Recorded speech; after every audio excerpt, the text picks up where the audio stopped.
Hello বন্ধুরা, আপনারা সবাই কেমন আছেন? আশা করি সবাই অনেক ভালো আছেন। নতুন একটি এডিটিং ভিডিওতে আপনাদের সবাইকে স্বাগতম। তো আজকের ভিডিওতে দেখাবো কিভাবে আপনারা এরকম একটি ঈদের পোস্টার তৈরি করবেন। এই পোস্টারটি তৈরি করার জন্য আপনাদের একটি ফাইলের দরকার হবে। ফাইলটি আপনারা ডেসক্রিপশন বক্সে পেয়ে যাবেন। তাছাড়া আপনাদের একটি অ্যাপসের প্রয়োজন হবে। অ্যাপসের নাম Pixellab। তা আপনারা গুগল প্লে স্টোরে অ্যাভেলেবেল পেয়ে যাবেন। ভিডিওটি শুরু করার আগে আপনাদের কাছে ছোট একটি রিকোয়েস্ট থাকবে। চ্যানেলে কেউ নতুন হয়ে থাকলে চ্যানেলটি সাবস্ক্রাইব করবেন।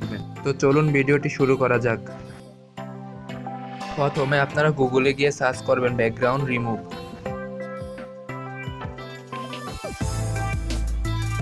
তারপর এরকম একটি ইন্টারফেস শো করবে।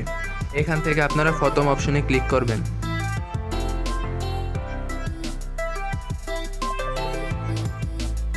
তারপর এরকম একটি ইন্টারফেস শো করবে। তারপর নিচে চলে যাবেন। তারপর দেখবেন আপলোড ফটো, এখানে ক্লিক করবেন।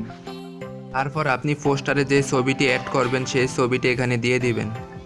আমি আমার ইচ্ছা মতো একটি ছবি এখানে দিয়ে দিলাম। তারপর ব্যাকগ্রাউন্ডটি রিমুভ হয়ে যাবে। তারপর নিচে ডাউনলোড অপশনে ক্লিক করে ভিডিওটি ডাউনলোড করে নেবেন। তারপর ব্যাকে চলে আসবেন। তারপর পিক্সেলল্যাব অ্যাপ্লিকেশনটি ওপেন করবেন। তারপর এখান থেকে ক্যান্সেলে ক্লিক করবেন। তারপর নিউ টেক্সট অপশনটি ডিলিট করে দিবেন। তারপর উপরে 3 ডট আইকনে ক্লিক করবেন। তারপর এই অপশনে ক্লিক করবেন। তারপর এখানে ছবিটি সাইজ দিয়ে দিবেন। তারপর আবারও 3 ডট আইকনে ক্লিক করবেন। তারপর ওপেন ফাইলে ক্লিক করবেন। তারপর এই অপশনে ক্লিক করবেন। আপনারা এই ফাইলগুলো ডেসক্রিপশন বক্স থেকে ডাউনলোড করে নেবেন।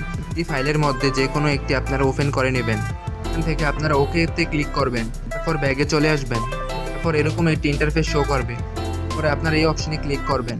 তারপর আপনারা একটু নিচে চলে আসবেন। তারপর এই অপশনে ক্লিক করবেন। তারপর আবার উপরে চলে যাবেন। তারপর এই অপশনে ক্লিক করবেন। তারপর আপনাদের নামটি এখানে লিখে দিবেন।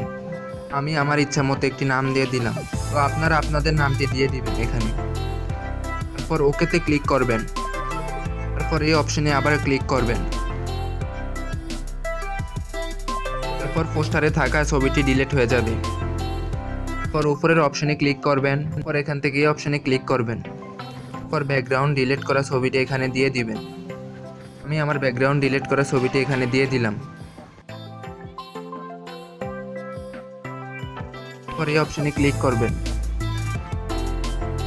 তারপর ছবিটি কাস্টমাইজেশন করে নেবেন।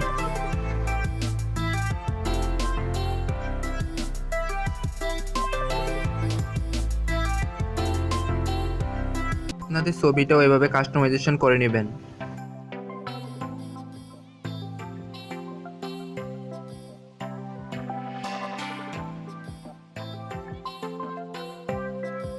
এটি ডাউনলোড করার জন্য উপরের অপশনে ক্লিক করবেন। তারপর ছবিটি এখান থেকে ডাউনলোড করে নেবেন।